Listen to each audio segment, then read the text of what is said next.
জীবনে কোনোদিন মানুষকে খুশি করা যায় না। শুনতে অসুন্দর লাগলেও বলি, আল্লাহ এত কিছু দেওয়ার পরে মানুষ খুশি হচ্ছে না। আল্লাহ বান্দারা এত কিছু দেওয়ার পরও বান্দা খুশি হয় না। সে জায়গায় আপনার আমার দেওয়ায় কোন বান্দা কি খুশি হবে?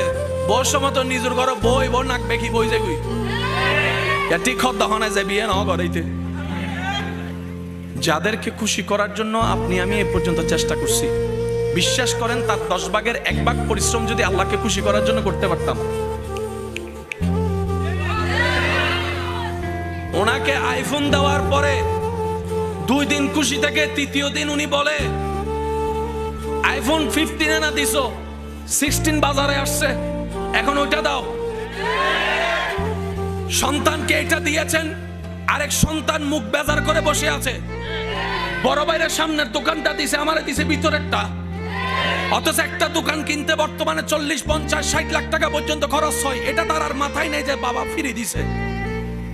সবাই শুধু কেমনে রাগ করা যায়। এবার যে বান্দা নিজের পরিবারকে, স্বামীকে, স্ত্রীকে, মাকে, বাবাকে, সন্তানকে, ভাইকে, বোনকে, পাড়া প্রতিবেশীকে, ব্যবসা চাকরিকে, বিভিন্ন কিছু মেনটেন করতে গিয়ে নিজের সারাটা জীবন উৎসর্গ করেছে সবাইকে খুশি করার জন্য, দেখেছে 2 দিন খুশি হইলে 3য় দিনে নারাজ হয়।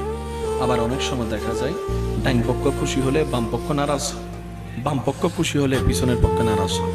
অনেক সময় দেখা যায় ঘরের গুলোরে খুশি করতে গেলে বাইরে নারাজ, অনেক সময় বাইরে খুশি করতে গেলে